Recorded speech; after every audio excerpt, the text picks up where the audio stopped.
फिर उसके भोजन में ये मिलाकर उसकी हत्या कर देंगे हम।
माता, माता क्या अब भी क्रोधित हो?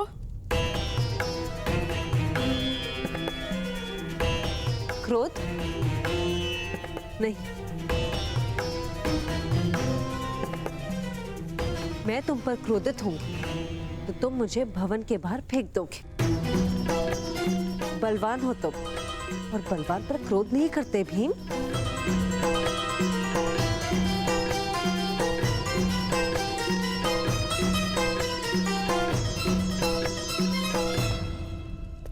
माता, ऐसा मत कहो माता। किंतु माता, अपमान करना उन्होंने आरंभ किया था। अवश्य उन्होंने किया होगा, किंतु क्या प्रत्येक आह्वान का उत्तर देना आवश्यक है? किंतु माता, अगर कोई हमारे पिताश्री का अपमान करेगा तो हम किस प्रकार शांत रहेंगे?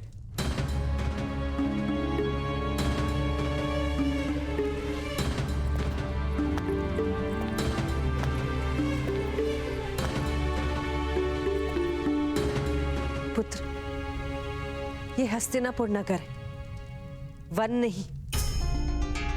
वन में भूख का साम्राज्य होता है, नगरों में स्वार्थ का साम्राज्य होता है। पशुओं की भूख संतुष्ट हो जाती, स्वार्थ कभी संतुष्ट नहीं होता। इसलिए प्रत्येक पद पर राजनीति का सामना होगा यहाँ पुत्र। हम यहाँ राजनीति करने नहीं आए ना माता, घर मानकर वास करने आए हैं।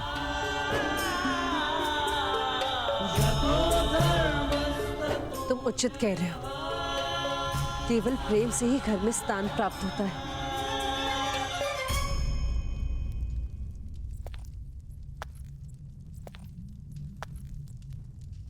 पुत्र भीम,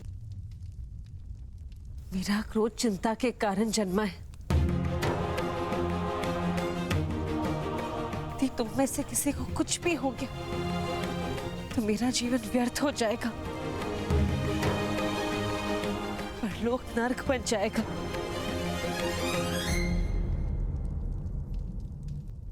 पुत्र, स्वार्थ संयम नहीं रखता, केवल प्रेम के पास स्वयं की आशा होती है। अपने आप में संयम रखो। मुझे विश्वास है ताजश्री तथा ज्येष्ठ भ्राताश्री शीघ्र ही दुर्योधन के दुरुपचार का कोई उपाय ढूंढ लेंगे।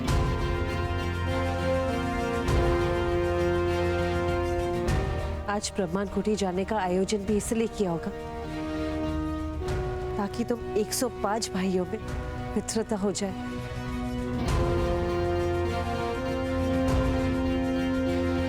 हाँ माता, हम भी उनके हृदय में पूर्ण विश्वास उत्पन्न करने का पूर्ण प्रयास करेंगे। आज्ञा दीजिए।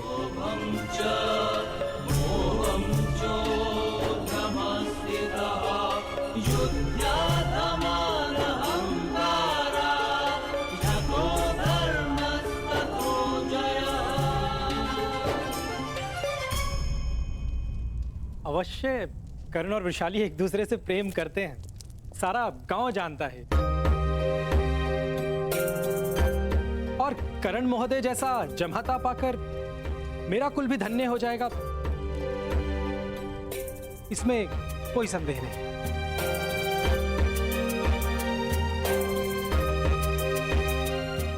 किंतु क्या चल रहा है माता? विवाह निश्चित किया है तुम्हारे ज्येष्ठ भ्राता का।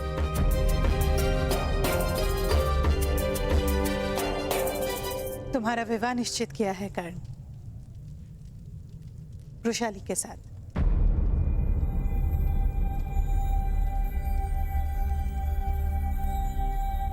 हाँ पुत्र। माता, विवाह का अधिकार केवल स्वतंत्र व्यक्ति को होता है, क्योंकि पत्नी को सुख देने का वचन केवल स्वतंत्र व्यक्ति पूर्ण कर पाता है। कारागार में विवाह नहीं होते माता, और इस समय सूत का जीवन केवल एक कारागार है।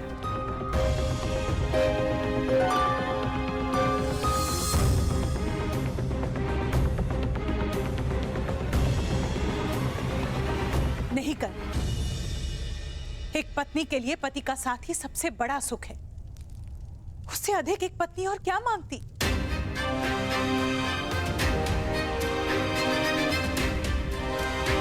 मुझे विश्वास है कर, अपनी पत्नी को दांव पर लगाकर तुम जीवन का द्यूत नहीं खेलोगे। नहीं कर।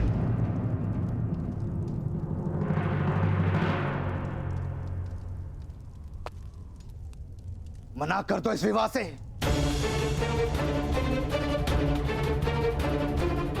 अपने पिता की हट पर अपने सपनों का बलिदान नहीं दे सकते तुम। सारे सूत समाज में क्रांति लाने का ध्येय है तुम्हारा, उसका त्याग नहीं कर सकते तुम। भ्राताश्री, आप स्वयं तो सन्यासी हैं, मेरे पुत्र के जीवन में संघर्ष क्यों भर रहे हैं? हाँ, मैं सन्यासी हूं, क्योंकि मेरे पास जो स्वप्न है उससे पूर्ण करने के लिए ना तो मेरे पास साहस है ना ही सामर्थ्य।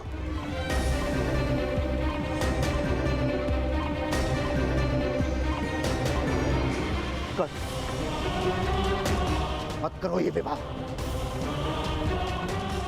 बसंत पंचमी के दिन जिस प्रतिशोध की योजना बनाई है उसका विस्मरण मत करो।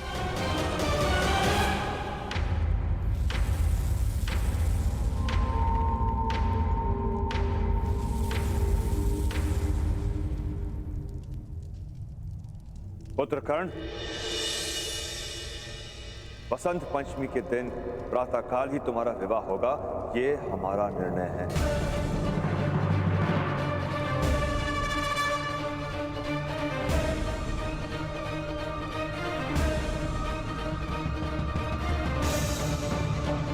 और उसके पश्चात यदि अपनी पत्नी के भाग्य में दुख लिखकर अपनी योजना पूर्ण करना चाहोगे, हम आड़े नहीं आएंगे, किंतु विवाह होकर ही रहेगा।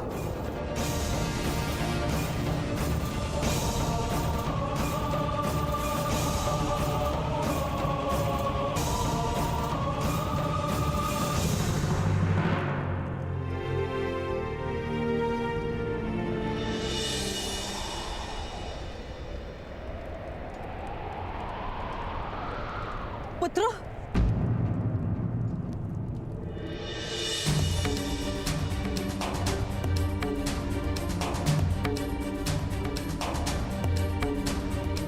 अरमान कोठी में कोई संघर्ष का कारण मत देना।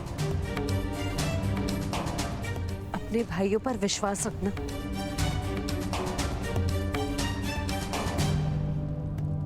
हाँ माता, ऐसा ही करेंगे।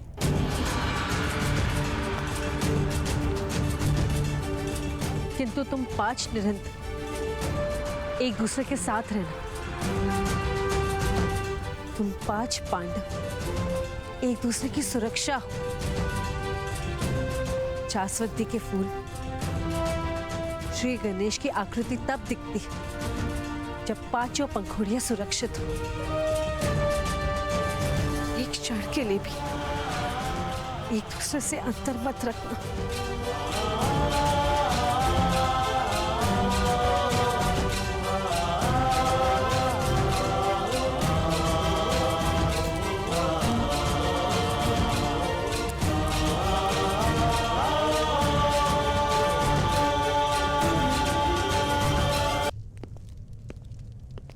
सूतपुत्र कर्ण, राजकुमार युधिष्ठिर ने तुम्हें स्मरण किया है। शीघ्र चलो, उन्हें प्रमाण कोटि जाने के लिए अभी निकलना है। राजकुमारों को प्रतीक्षा नहीं करवाई जाती। कर्ण,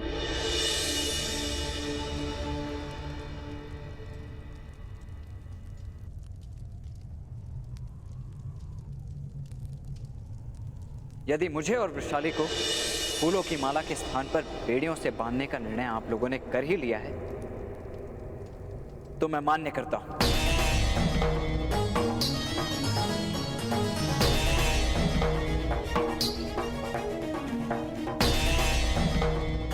मैं और वृषाली वसंत पंचमी के दिन विवाह कर लेंगे।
होने वाले सम्राट। ये खीर भीम का अति प्रिय भोजन है पुत्र, ऐसा सुना है मैंने। तुम्हारा भाई है वो, मृत्यु के समय उसे सुख प्राप्त हो, ये कर्तव्य है तुम्हारा।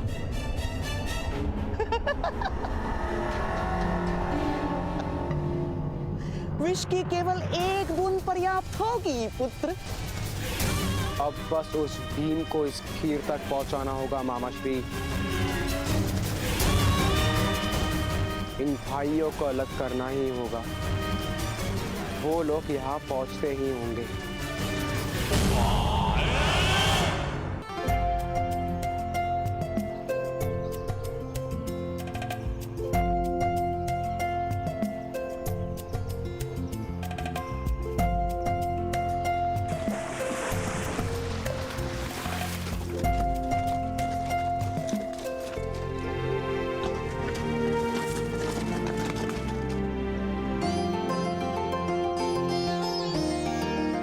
कितना सुंदर है ये स्थान।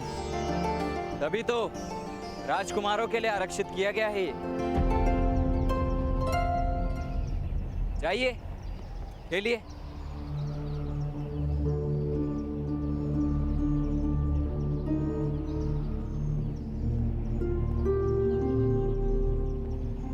कर्ण महोदय,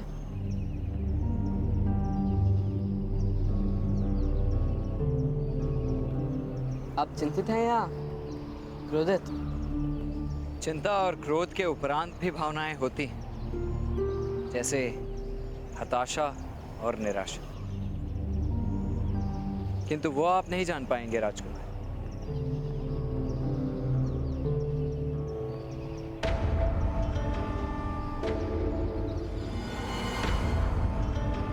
नकुल, सहदेव, तुम दोनों क्रीड़ा करने नहीं जाओगे? ओह, अर्थात मेरी छोटी सी चेष्टा आप लोगों ने मन पे ले ली।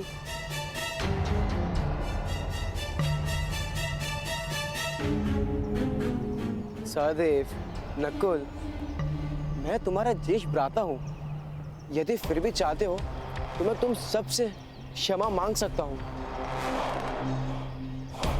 नहीं नहीं, क्षमा का कोई कारण नहीं दुर्योधन। नकुल, सहदेव, जाओ, क्रीड़ा में भाग।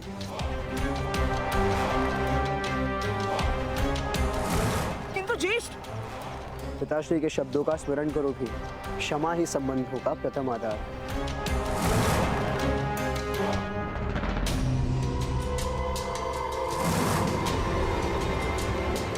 अर्जुन, तुम तैरने नहीं जाओगे? यदि अनिवार्य है तो मैं जाऊंगा, किंतु मेरा मन नहीं है ज्येष्ठ। अर्जुन, सुना है तुम अद्भुत बाणा वाली हो, अपनी धनुर्विद्या विद्या का प्रदर्शन तो करो। रक्षण कर सकता हूँ, प्रदर्शन कर सकूं उतना अभी धनुर्विद्या का ज्ञान नहीं है। किंतु कर्ण महोदय अपनी धनुर्विद्या का प्रदर्शन करेंगे।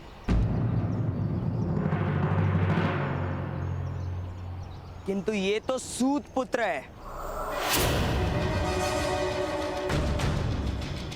तो क्या सूत पुत्र में सामर्थ्य नहीं होता?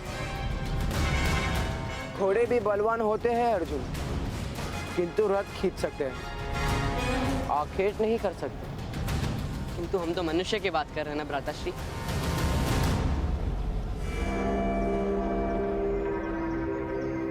कर्ण महोदय, आप अपनी कला सिखाइए, अर्थात दिखाइए। रहने दीजिए राजकुमार। घोड़ा यदि आखेट करेगा तो सिंह लज्जा से धरती में समा जाएगा।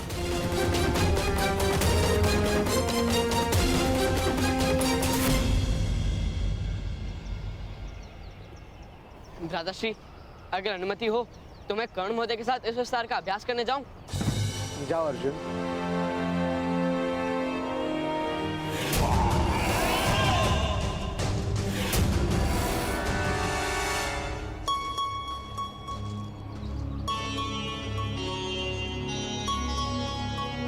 कर्ण महोदय,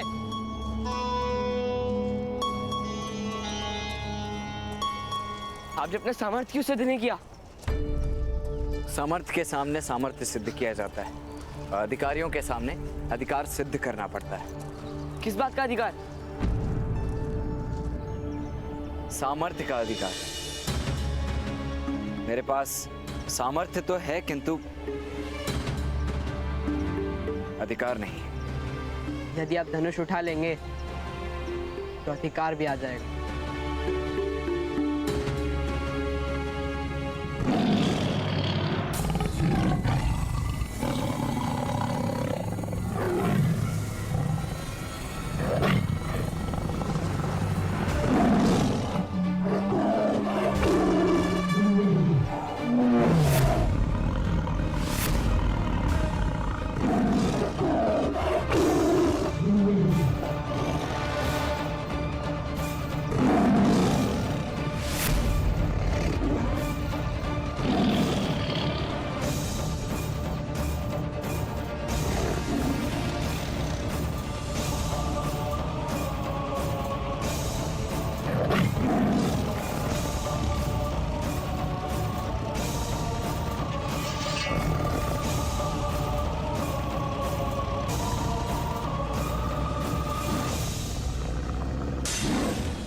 कर्ण महोदय, यही अवसर है सामर्थ्य और अधिकार दोनों सिद्ध करने का।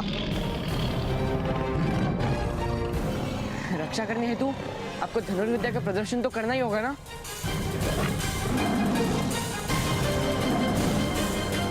उठाइए धनुष, चलाइए तीर, उठाइए धनुष कर्ण महोदय।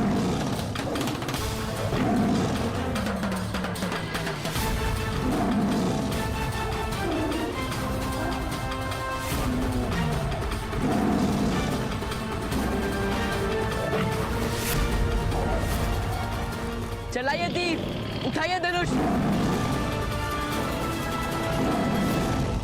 सिद्ध कीजिए अपना अधिकार, उठाइए धनुष।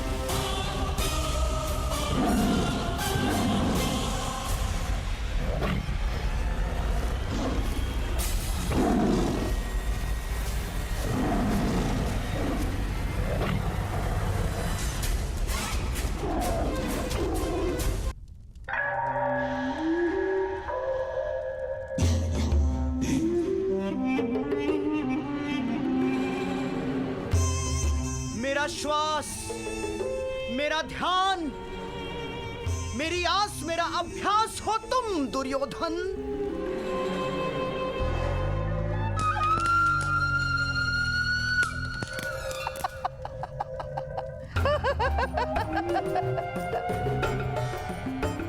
प्रमाण कोटि का प्रवास सफल हो, ये आवश्यक है पुत्र।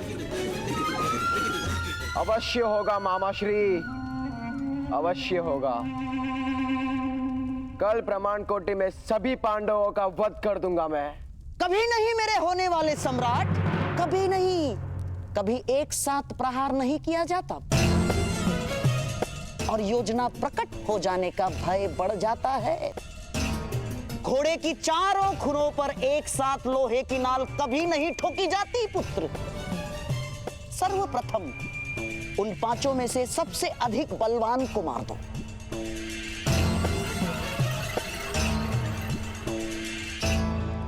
भीम, भीम ही सबसे बलवान है। उत्तम भोजन की सुगंध से खींचा चला आएगा वो।